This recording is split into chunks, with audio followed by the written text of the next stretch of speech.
The dust storm hit like a wall of angry earth.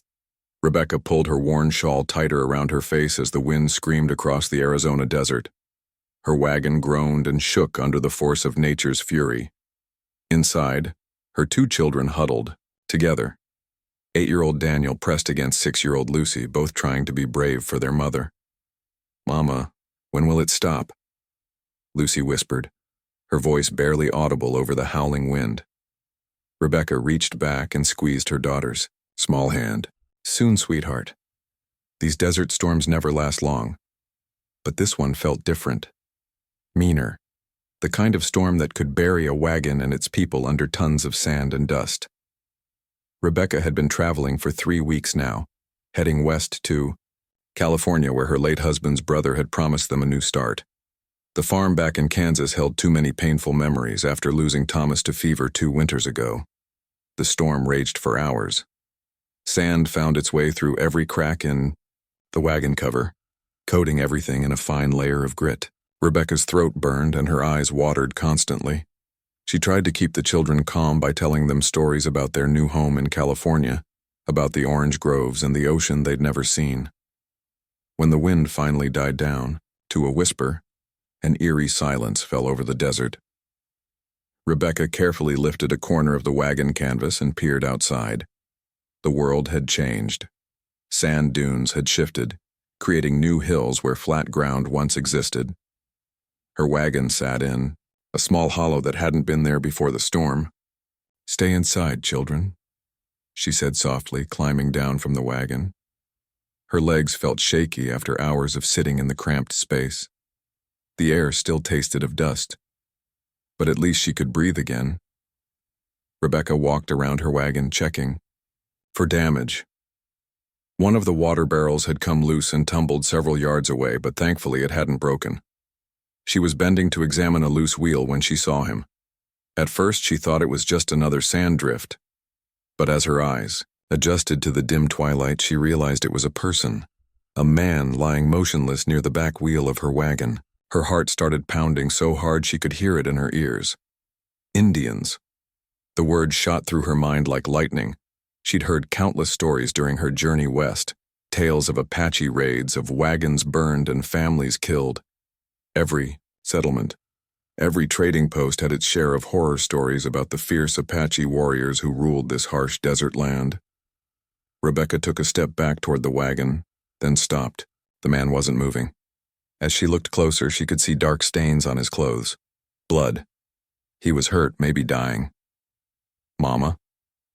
Daniel's voice came from inside the wagon. "What's wrong?" "Nothing, son. Stay with your sister." Rebecca stood frozen, torn between fear and something else she couldn't quite name. Growing up, her mother had always said that helping folks in need was just what decent people did. It didn't matter if they were neighbors or strangers, white or Indian. Suffering was suffering. But this was different. This was dangerous. If other Apache warriors were nearby, helping this man could mean death for her and the children. The smart thing would be to hitch up her horses and get as far away as possible. She started to turn back to the wagon, then heard a soft groan. The man was alive. Rebecca found herself walking closer despite every instinct telling her to run. The Apache warrior, for that's clearly what he was, lay on his side, one arm clutched against his chest. His long black hair was matted with sand and blood. His clothes, though torn and dirty, showed fine craftsmanship. Intricate beadwork decorated his leather shirt, and his moccasins were beautifully made. Even unconscious and injured, he looked dangerous. His face was sharp and weathered, with high cheekbones and a strong jaw. Scars marked his arms and hands, old wounds from battle she could only imagine. Another groan escaped his lips, and Rebecca saw his eyes flutter open for just a moment. Dark eyes filled with pain and confusion before they closed again. She stood there for a long time, wrestling with her conscience. The reasonable voice in her head kept repeating all the warnings she'd heard. Never trust an Apache. They're savages, who show no mercy. Help him and he'll kill you the moment he's strong enough. But another voice, quieter but more persistent, reminded her of something her grandmother used to say. "We're all God's children, Rebecca. All of us." The man's breathing was shallow and labored. If she left him here, he would die before morning, she was sure of it. "Lord help me," she whispered and made her choice. Rebecca hurried back to the wagon. "Daniel, I need you to be very brave right now. There's a hurt man outside and I'm going to help him." Daniel poked his head out of the wagon canvas. His eyes went wide when he saw the Apache warrior. "Mama, that's an Indian." "Yes, it is. But he's hurt badly and it's not right to let someone suffer when we can help." "But Papa always said—" "I know what your papa said," Rebecca interrupted gently. "But sometimes we have to decide what's right in our own hearts." Lucy had joined her brother at the wagon opening. She stared at the wounded man with curiosity, rather than fear. "Is he going to die, Mama?" "Not if I can help it."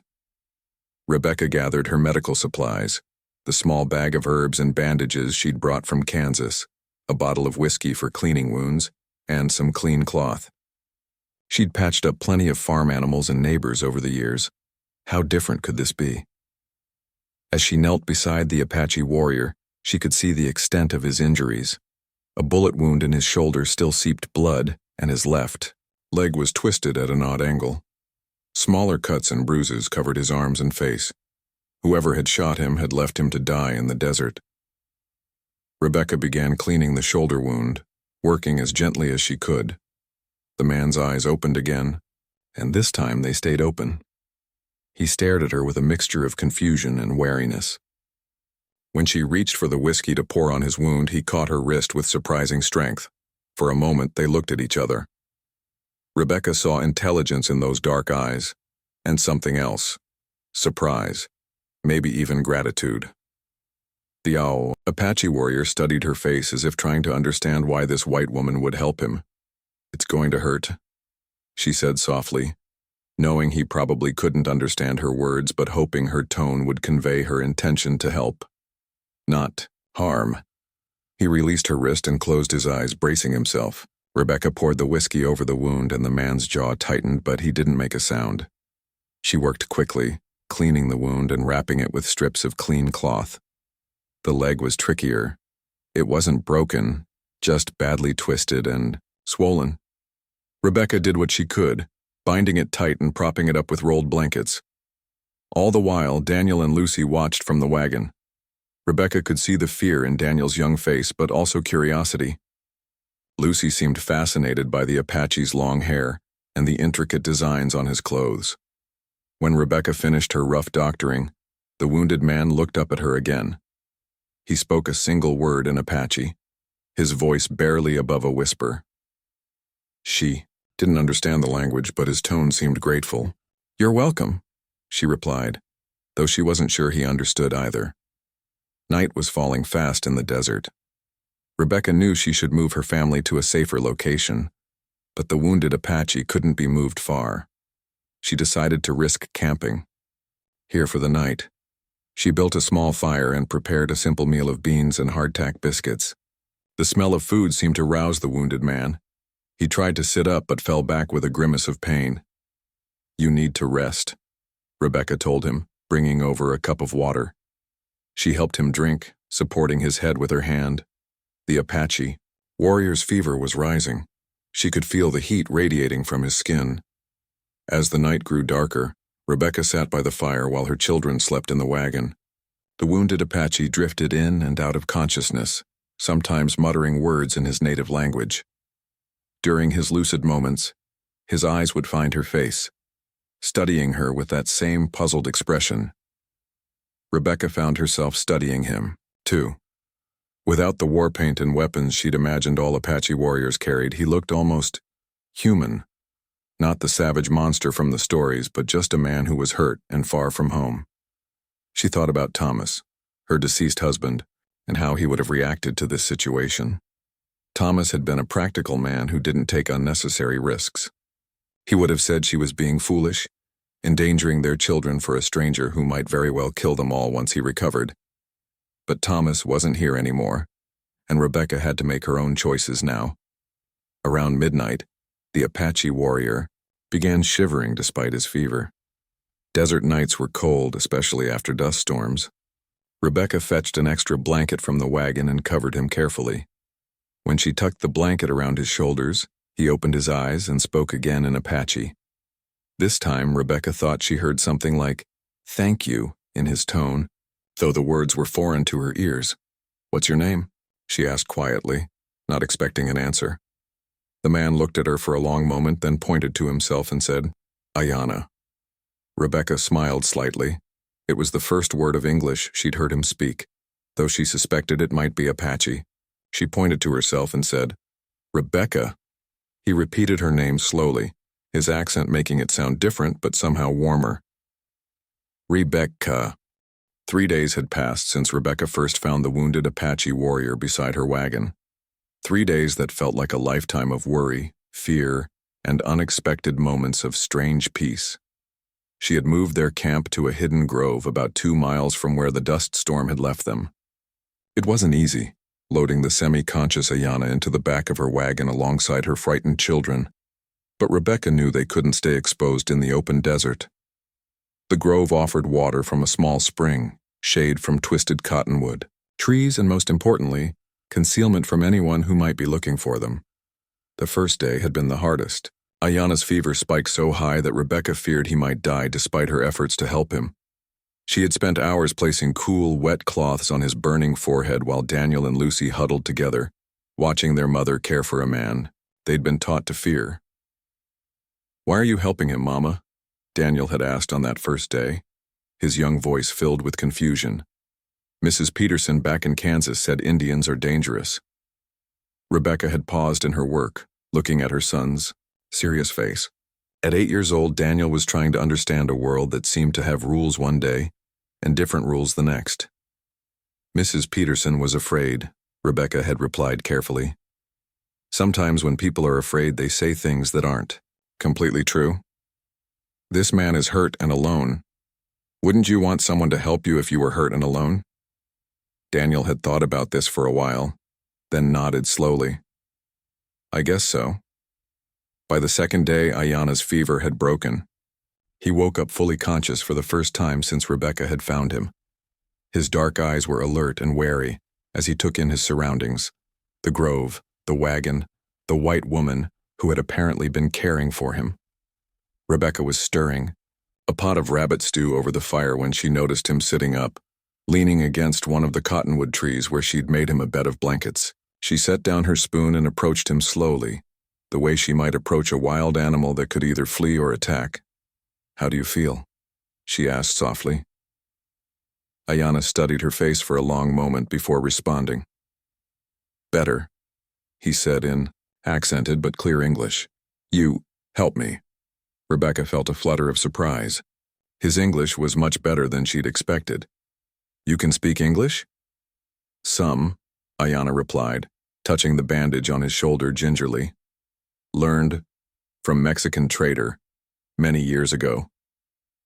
This revelation changed everything. They could actually communicate not just through gestures and tone of voice. Rebecca felt both relief and a new kind of nervousness. If they could talk, he might ask questions she wasn't ready to answer. He might want to know why she had helped him when most white people would have let him die. "What happened to you?" Rebecca asked, settling down a respectful distance away from him. "How did you get hurt?" Ayanna's expression darkened. "Soldiers," he said simply. "Bluecoats, they attack our hunting party. He paused, searching for the English words. "Separated. Shot. Horse ran away." Rebecca nodded, understanding more than he'd actually said. Apache hunting parties were often mistaken for war parties by nervous cavalry soldiers, or maybe they really had been a war party. She decided not to ask for details. "Are others looking for you?" she asked instead. Ayanna shrugged, then winced as the movement pulled at his wounded shoulder. Maybe think I dead." For the first time since finding him, Rebecca allowed herself to hope that they might be safe from pursuit. If Ayanna's own people thought he was dead, they wouldn't be searching for him. And if the soldiers who shot him thought they'd killed him, they wouldn't be looking either. "Are you hungry?" she asked, changing the subject to safer ground. Ayanna's eyes went to the pot of stew, and Rebecca realized he must be starving. She'd been giving him water and thin broth for 3 days, but nothing substantial. She filled a bowl with the rabbit, stew, and handed it to him carefully. The Apache warrior accepted the food with a slight nod that might have been gratitude. He ate slowly, watching Rebecca over the rim of the bowl. She could see him studying her, trying to figure out what kind of person she was. "Why?" he asked suddenly. Rebecca blinked. "Why what?" "Why you help me? White woman, Apache warrior. Your people, my people." He gestured vaguely, indicating the long history of conflict between their races. It was the question Rebecca had been dreading, partly because she wasn't entirely sure of the answer herself. She looked at her children, who were playing quietly, near the wagon, then back at Ayana's expectant face. "I don't know," she said honestly. "I was scared when I found you. I almost left you there to die, but—" She paused, trying to put her feelings into words. "My grandmother always said we're supposed to help people who are suffering. She never said anything about what color their skin was supposed to be." Ayana considered this answer for a long time. "Your grandmother was wise woman," he said finally. Over. The next few days, a routine developed in their unlikely little camp. Rebecca would tend to Ayana's wounds each morning and evening, cleaning and rebandaging them with careful efficiency. His shoulder was healing well, though it would be weeks before he could use that arm normally. His twisted leg was improving more slowly, but at least he could walk short distances without help. During the day, while Rebecca did the necessary chores of camp life, washing clothes in the spring, gathering firewood, preparing meals, Ayana would rest in the shade of the cottonwood trees. But she noticed he was always watching, always alert. Even injured and dependent on her kindness, he remained vigilant. Daniel's initial fear of the Apache warrior was gradually being replaced by curiosity. On the 4th day, Rebecca found her son sitting near Ayana, both of them drawing pictures, in the sandy dirt with sticks. "What are you two doing?" she asked, amused by the sight. "He's teaching me how to read animal tracks," Daniel announced proudly. "Look, Mama, this one is a coyote and this one is a rabbit." Ayana looked up at Rebecca with something that might have been a smile. "Boy learns fast," he said. "Good eyes." Rebecca felt a warm feeling in her chest that she couldn't quite name. The sight of her son learning from this Apache warrior felt right in a way that defied all the conventional wisdom she'd grown up with. Even little Lucy was beginning to warm up to their unusual guest. She was naturally shy, but her 6-year-old curiosity was stronger than her fear. On the 5th day, Rebecca found Lucy sitting a few feet away from Ayana, watching intently as he worked on repairing one of his torn moccasins with a bone needle and sinew. "Pretty," Lucy said, pointing at the beadwork on his leather shirt. Ayana looked at the little girl, then at Rebecca as if asking permission. When Rebecca nodded, he pointed to different parts of the beadwork and began explaining their meaning in simple English mixed with gestures. "This is sky," he said, indicating blue beads. "This is earth," pointing to brown ones. "This is water," showing her the white and blue pattern that flowed across the chest of the shirt. Lucy listened with rapt attention, occasionally reaching out to touch the intricate designs. "Did you make it?" she asked. "My sister make," Ayana replied. "Long time ago?" Rebecca felt a pang of sympathy. He had a family somewhere, people who cared about him and probably thought he was dead. She wondered if his sister was mourning him, if she was making funeral preparations or waiting for news of his fate. As evening approached on the 5th day, Rebecca was surprised to realize how comfortable she'd become with Ayana's presence. The fear that had initially kept her awake at night had faded into something more like cautious acceptance. He had shown nothing but quiet gratitude for her help, and his interactions with her children were gentle and patient. She was preparing dinner when she heard voices approaching through the trees. Her blood turned to ice. Ayana heard them too. His head snapped up and his whole body tensed like a coiled spring. "Soldiers," he whispered urgently. "Hide." But it was too late.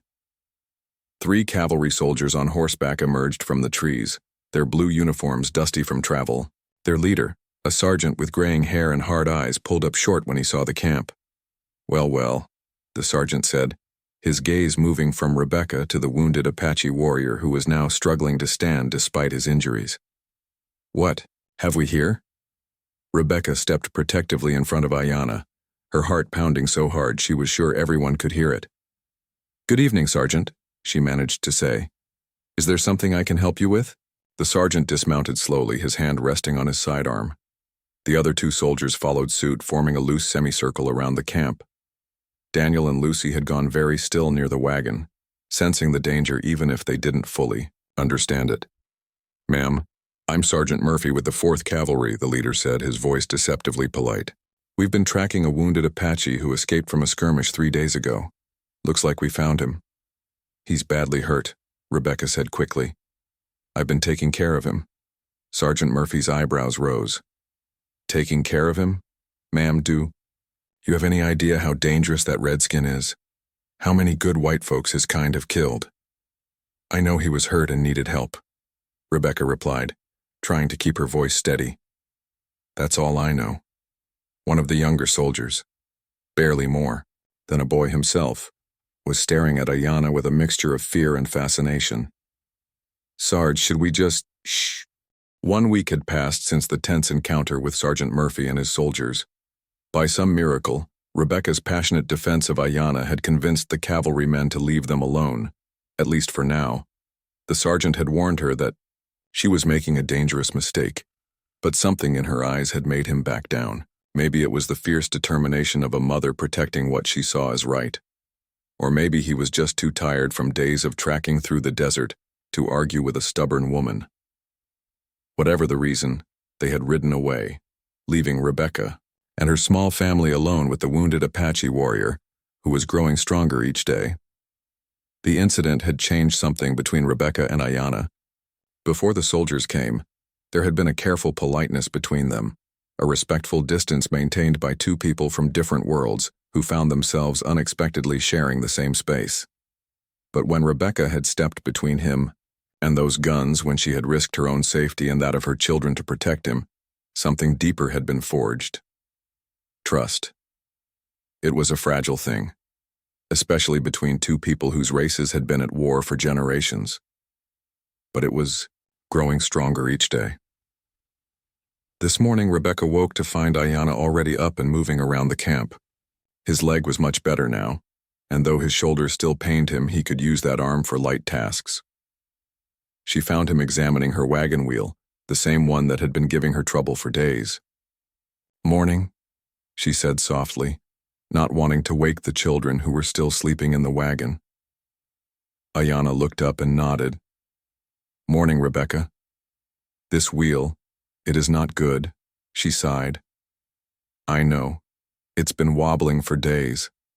I've been afraid it might come apart completely. I can fix," he said simply. Rebecca blinked in surprise. "You know about wagon wheels?" Ayanna's mouth curved in what might have been a smile. "Apache learn many things. Sometimes we borrow wagon from travelers. Must know how to fix what we take." Despite herself, Rebecca found herself smiling back. It was the closest thing to a joke she'd heard him make. "I suppose that makes sense." Over the next hour, she watched in amazement as Ayanna worked on the wheel. His hands moved with the sure confidence of someone who had done this many times before.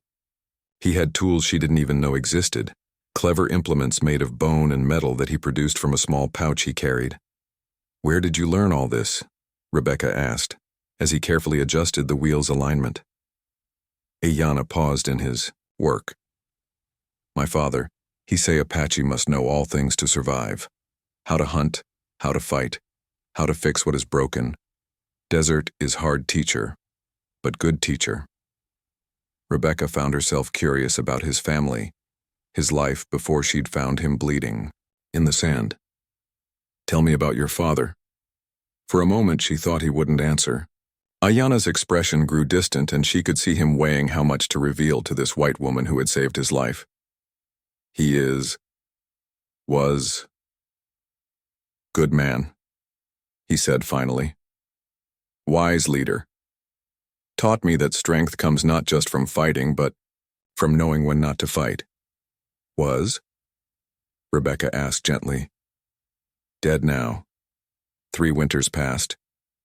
Ayana's voice was carefully neutral, but Rebecca could hear the grief underneath. Bluecoats killed him during peace talk, under white flag. Rebecca felt a chill of horror. She'd heard stories of such things happening, but had always hoped they weren't true. I'm sorry, she said quietly. That was wrong. Ayana looked at her with surprise, as if he hadn't expected sympathy from a white woman. Many things are wrong in this world, he said, but some things are right too. He gestured toward the camp where her children were beginning to stir. What you do for me, this is right thing. By mid-morning, Ayana had the wagon, wheel fixed and stronger than it had been in months. Rebecca was amazed by his skill, but even more impressed by his willingness to help. He owed her nothing beyond gratitude for saving his life. Yet here he was, making sure her family would be able to continue their journey safely.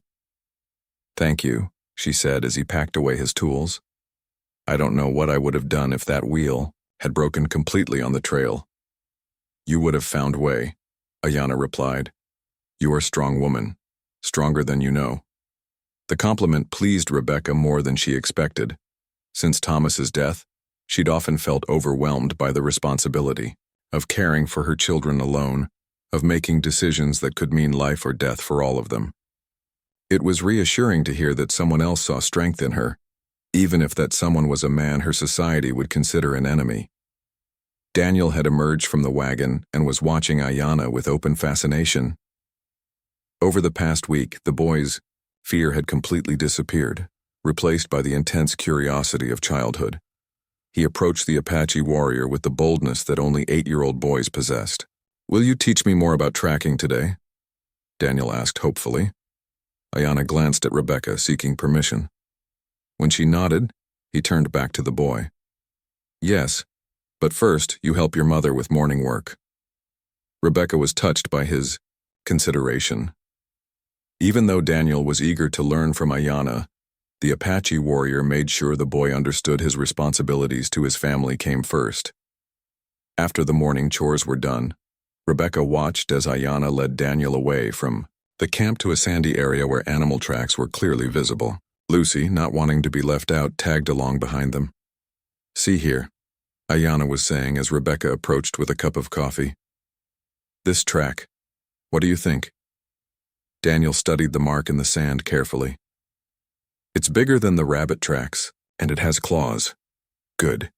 What animal has claws and is bigger than rabbit? A coyote? Daniel guessed. Yes, but look closer. How old is this track? Daniel frowned, clearly out of his depth now.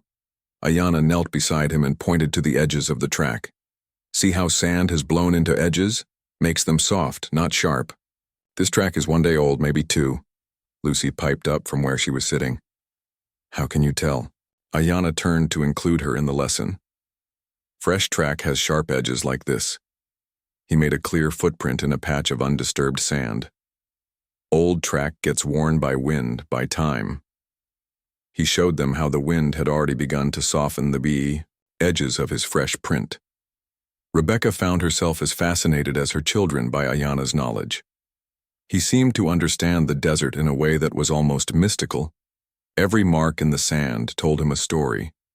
What animals had passed this way when they had been here, where they were going. Your people live here for a long time, Rebecca said when the tracking lesson was over and they were walking back to camp. Always, Ayana replied. This land, it is part of us. We are part of it. White men, they think land belongs to them. But Apache know truth. We belong to land. It was a different way of thinking than Rebecca had ever encountered. Where she came from, people owned land, bought it and sold it like any other possession. The idea that people could belong to the land instead of the other way around was strange but somehow appealing. That evening, as they sat around the campfire, after dinner, Rebecca found herself sharing stories about her life in Kansas. She told Ayana about Thomas, about the farm they'd built together, about the dreams they'd had for their children's future. He was a good man, your husband? Ayana asked. Rebecca smiled sadly. Yes, he worked hard, loved his family, but he was also practical. Too practical sometimes. He would have said I was crazy for helping you, but you help anyway. Yes, I suppose I did. Ayanna was quiet for a moment, staring into the fire. My father, he tell me once that true courage is doing right thing, even when it is dangerous thing. Rebecca felt a warmth spread through her chest. Coming from this man who had seen so much violence and loss, the words felt like a benediction. What about you? She asked. Do you have a family? Ayanna's expression grew distant again. Had wife, he said quietly. 2 summers ago, soldiers attacked our village while men were hunting. She died. Rebecca's heart ached for him. Children? No. We had no time for children before. He left the sentence unfinished, but Rebecca understood. They sat in comfortable silence for a while, 2 people who had both lost their life partners, both trying to build something meaningful from the pieces that remained. The children had fallen asleep by the fire, Daniel's head pillowed on his mother's lap while Lucy curled up in her blankets nearby. What will you do when you are well enough to leave? Rebecca asked finally. Ayanna considered the question. Return to my people if I can find them. Tell them what I have learned. What have you learned? He looked at her directly, his dark eyes reflecting the firelight. That some white people have good hearts. That kindness is stronger than fear if you let it be. Rebecca felt tears prick her eyes. She hadn't realized how much she'd needed to hear that her choice to help him had meant something beyond just saving one man's life. And you? Ayanna asked. What will you do in California? Start over, Rebecca said simply. Find a place where my children can grow up safe and happy. Maybe buy a small farm or work for someone who needs help. Build a new life from what's left of the old one. You will do well, Ayanna said with quiet confidence. You have courage. You have good heart. These things matter more than money or land. As the fire burned down to glowing embers, Rebecca realized that something precious had been born in this desert grove. Not just the bond. 2 weeks had passed since Rebecca first discovered the wounded Apache warrior by her wagon. What had started as a moment of desperate compassion had grown into something she never could have imagined. A genuine friendship that crossed the bitter divide between their peoples. Ayanna was almost fully recovered now. His shoulder moved freely again, though he still favored it slightly when lifting heavy objects. His leg had healed completely, and he moved with the fluid grace that Rebecca imagined was natural to all Apache warriors. Soon, she knew, he would be strong enough to leave their hidden grove and return to his own people. The thought filled her with an unexpected sadness. She had grown accustomed to his quiet presence around their camp, to his gentle interactions with her children, to the sense of safety his watchful eyes provided. Daniel and Lucy adored him now, following him around like eager students as he taught them about desert survival, animal behavior, and the intricate patterns of nature that most white settlers never noticed. This morning, Rebecca was washing clothes. By the spring, when she heard the sound that had haunted her nightmares for weeks, horses approaching through the trees. Multiple horses moving fast. She dropped the wet shirt she'd been scrubbing and ran back toward camp, her heart pounding. Ayanna was already on his feet, every muscle in his body tense with alertness. Daniel and Lucy were playing near the wagon, oblivious to the approaching danger. Children, Rebecca called sharply. Come here. Now. The urgency in her voice sent both children scurrying to her side. Ayanna moved to stand beside them, and Rebecca noticed he had somehow acquired a knife, probably one of his own weapons that he'd hidden while pretending to be weaker than he really was. The horses burst through the tree line with military precision. 8 cavalry soldiers this time, not 3. Their leader was a lieutenant Rebecca didn't recognize, a young man with pale eyes and the kind of rigid bearing that spoke of recent graduation from West Point. Ma'am, the lieutenant said crisply, dismounting from his horse. I'm Lieutenant Harrison, 4th Cavalry. We're here about the Apache. Rebecca stepped protectively in front of her family and Ayanna. What about him? Stand aside, ma'am. We're taking him into custody. On what charges? Rebecca demanded, though she knew it was probably a futile question. Lieutenant Harrison looked genuinely surprised. Ma'am, he's an Apache warrior. That's charge enough in this territory. One of the soldiers behind the lieutenant was studying Ayanna with intense concentration. This man was older, more weathered than the others, clearly an experienced frontier scout rather than a regular cavalry soldier. Lieutenant, the scout said quietly, you need to take a closer look at this one. What do you mean, Corporal Jensen?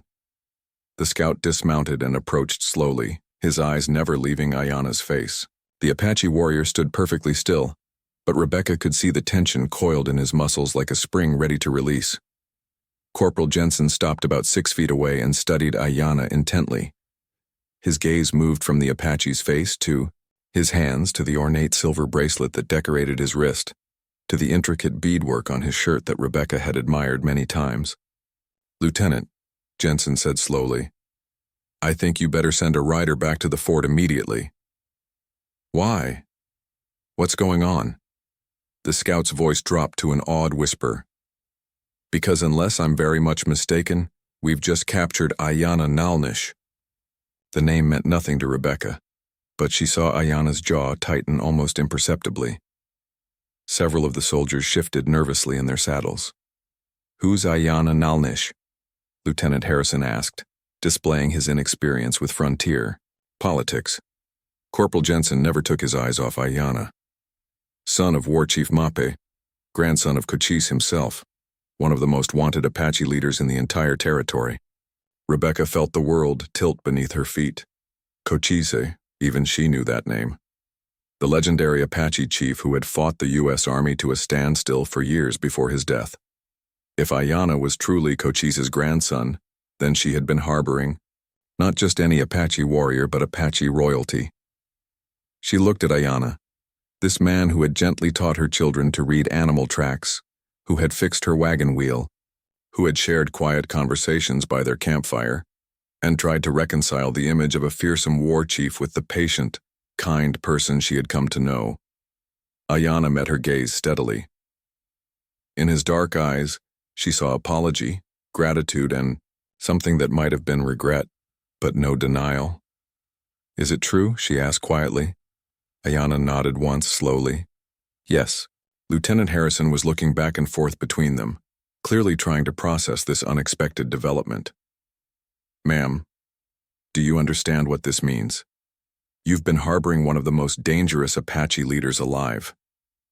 Rebecca felt a flare of anger. Dangerous?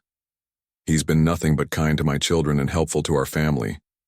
Ma'am, this man has led raids that killed dozens of settlers. Have you? Rebecca asked Ayanna directly. The Apache prince, for that's what he was, she realized now, looked at her with those steady dark eyes. I have fought to protect my people, he said quietly. As you fought to protect me from soldiers? It wasn't exactly an answer, but it was honest in its way. Rebecca understood that Ayanna's loyalty to his own people was as fierce as her loyalty to her family. The raids Lieutenant Harrison spoke of weren't acts of random violence. They were acts of war by a people trying to protect their homeland. Corporal. Jensen was still staring at Ayanna with a mixture of respect and wariness. Sir, we need to be very careful here. If word gets out that we captured Ayanna Nalnish, every Apache band in the territory will be looking for him, and they won't be in a negotiating mood. Then we better make sure he doesn't escape, Lieutenant Harrison replied, though Rebecca could hear uncertainty creeping into his voice. Lieutenant, the scout said urgently, you don't understand. This man isn't just any war chief. He's been pushing for peace with the whites. There's been talk of him meeting with the territorial governor to negotiate a treaty. If we execute him or he dies in custody, it'll mean war with every Apache band from here to Mexico. Rebecca saw her chance. Then let him go, she said quickly. He's hurt nobody. He's been recovering from wounds your own soldiers gave him. Let him return to his people in peace. Ma'am, I can't just... Lieutenant, Corporal Jensen interrupted. The lady might have a point.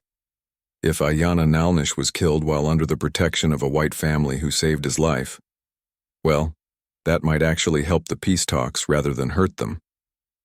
Rebecca could see the young officer struggling with a decision far beyond what his training had prepared him for. He looked at Ayana, who stood with quiet dignity, despite being surrounded by armed men who could kill him at any moment. What guarantee? Do we have that he won't just rejoin the war parties? Lieutenant Harrison asked. It was Ayana who answered. I give you my word, he said simply.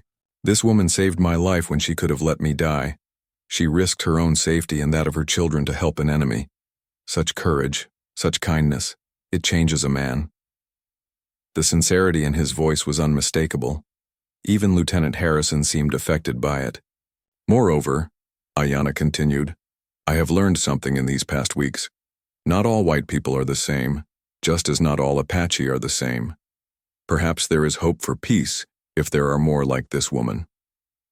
Rebecca felt tears pricking her eyes. In that moment, she understood that their unlikely friendship had meant as much to Ayana as it had to her. Despite the vast gulf between their worlds, they had found common ground in their shared humanity. But before Lieutenant Harrison could respond, shouts erupted from the edge of the grove. More horses were approaching, many more by the sound of it. The cavalry soldiers swung their rifles toward the noise, forming a defensive circle around their prisoners. Apache warriors emerged from the trees on three sides, moving with deadly silence until they were in position. Rebecca counted at least 15 of them, all armed, all mounted, all looking like they were ready to fight to the death if necessary. At their head rode a man who could only be another Apache leader. He was older than Ayana, with streaks of gray in his long black hair and the bearing of someone accustomed to command. His eyes found Ayana immediately, and Rebecca saw profound relief flicker across his weathered features. Ayana, the Apache leader called out in English. We have come for you. Mako, Ayana replied, and Rebecca heard genuine affection in his voice. I told you I would return when I was ready. The tension in the grove was so thick Rebecca could almost taste it. 15 Apache warriors faced 8 cavalry soldiers, with her small family caught in the middle. One wrong move, one nervous trigger finger, and this peaceful grove would become a battlefield. Lieutenant Harrison's voice was steady despite the circumstances. I am Lieutenant Harrison, United States Army. This man is our prisoner. The Apache leader, Mako, Ayana had called him, smiled grimly. This man is Ayana Nalnish, son of chiefs, grandson of Cochise. He is no one's prisoner. He was harboring with this white family, Lieutenant Harrison said, gesturing toward Rebecca. They were aiding a fugitive. They were showing mercy to a wounded enemy, Mako replied. Something your people could learn from. Rebecca found her voice. Please, she said, addressing both leaders. There doesn't have to be bloodshed here. Nobody has to die today. The silence stretched like a bowstring ready to snap. 15 Apache warriors sat motionless on their horses, weapons ready, but not yet raised. 8 cavalry soldiers remained in defensive positions, their rifles trained on the Apache band. In the center of it all stood Rebecca with her children, the wounded-turned-recovered Apache prince, and a young lieutenant who was beginning to understand that his next decision could determine whether the Arizona Territory erupted into full-scale war or found a path toward peace. Lieutenant Harrison's face was pale beneath his military bearing. Rebecca could see him weighing his options, none of which seemed particularly good. If he tried to arrest Ayana, the Apache warriors would fight, and people would die. If he let the Apache prince go free, he would face court-martial for disobeying military protocol. But it was Corporal Jensen who spoke first, his weathered voice cutting through the tension. Lieutenant, the scout said quietly, I've been fighting Apache for 15 years. I've seen what happens when we capture their leaders, and I've seen what happens when we let them go. Neither choice is ever simple out here. The young officer glanced at his subordinate, clearly hoping for guidance. What are you suggesting, Corporal? I'm suggesting we think about what's best for everyone, not just what the manual says we should do. Mako, the Apache war chief, had been watching this exchange with keen interest. Now he spoke. his English heavily accented but clear. "Young soldier," he said to Lieutenant Harrison, "you have choice to make. You can try to take Ayanna prisoner, and we will fight you. Many will die on both sides, including women and children who showed kindness to our wounded brother. Or," he paused, letting the alternative hang in the air. "Or," Lieutenant Harrison prompted, "or you can recognize that this white woman did something no Apache will forget. She saved the life of Cochise's grandson when she could have let him die. She treated him with honor when her own people would call her traitor for such kindness." Rebecca felt her heart racing. She hadn't thought about the broader implications of her choice to help Ayanna. She had simply seen a suffering human being and acted on her conscience. Now, listening to Mako speak, she began to understand that her small act of mercy had become something much larger. Ayanna stepped forward slightly, his movement careful and non-threatening, despite the weapons pointed in his direction. "Lieutenant Harrison," he said, "I give you my word as grandson of Cochise and son of Mapi that if you allow me to leave with my people, I will do everything in my power to prevent attacks on innocent settlers. The woman who stands behind you proved that not all white people are enemies of the Apache. Perhaps it is time for Apache to prove we are not all enemies of the white man." Daniel, who had been pressed close to his mother's side, suddenly spoke up with the fearless honesty of childhood. "Mama, why are all these men pointing guns at Ayanna? He fixed our wagon and taught me how to find water in the desert. He's nice." The simple words of an 8-year-old boy seemed to cut through the military tension better than any diplomatic speech. Several of the soldiers glanced at each other, and Rebecca saw doubt creeping into their expressions. Lieutenant Harrison looked down at Daniel, then at Lucy, who was peering around her mother's skirt with wide, curious eyes rather than fear. These children clearly didn't see Ayanna as a dangerous savage. They saw him as a friend.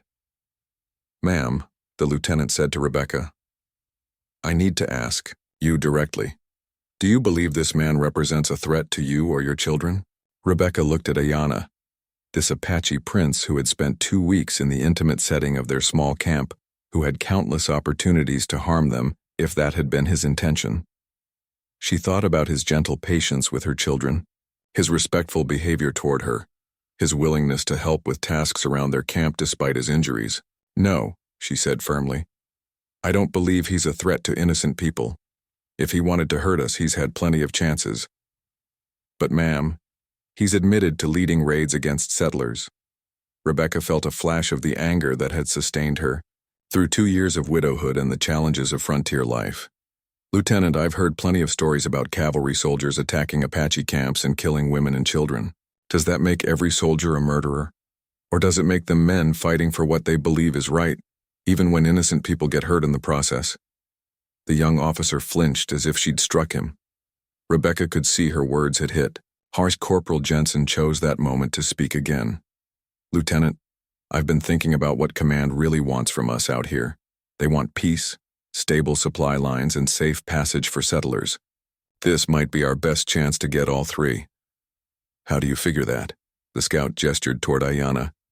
"If word spreads that Ayanna Nalnish was saved by a white family, and that the army honored that act of mercy by letting him return to his people, it might do more for peace negotiations than a dozen military victories." Mako nodded approvingly. "The old scout speaks wisdom. What happened in this place, Apache and white people treating each other with honor instead of hatred? This could be beginning of new understanding between our peoples." Rebecca could see Lieutenant Harrison wrestling with the decision. His training told him to arrest all hostile Apache on sight, but his conscience and perhaps his intelligence was telling him that this situation was far more complex than anything he'd been prepared for. "What guarantee do I have?" he asked, finally. "How do I know this won't just encourage more raids?" It was Ayanna who answered, and his words carried the weight of absolute sincerity. "Lieutenant, I cannot speak for all Apache bands, just as you cannot speak for all white men. But I can promise you this.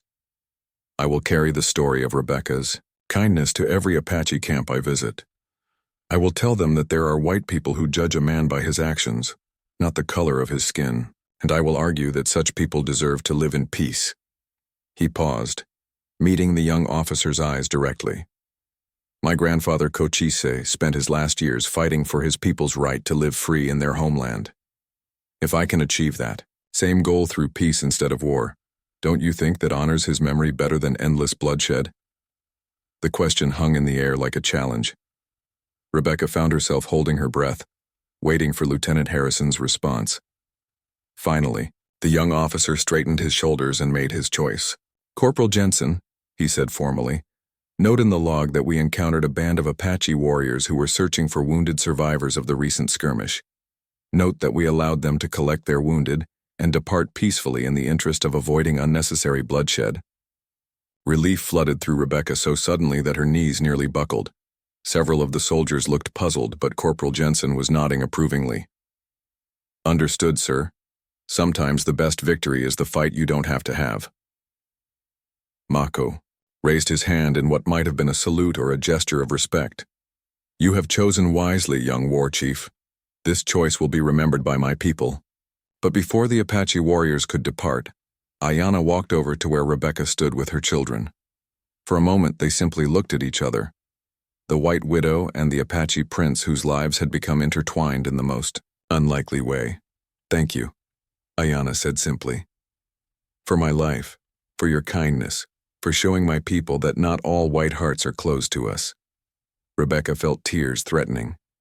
"Thank you for showing my children that Apache people can be gentle and kind. They'll grow up with a different understanding because of you." Ayanna knelt down so he was at eye level with Daniel and Lucy. "Remember what I taught you," he told Daniel. "Watch the signs, listen to what the desert tells you, and you will never be lost." To Lucy, he said, "Be brave like your mother. The world needs more people who choose kindness over fear." He stood and pulled something from his shirt, a small piece of intricately beaded leather. "For you," he said to Rebecca, "so you remember that friendship can exist even between enemies."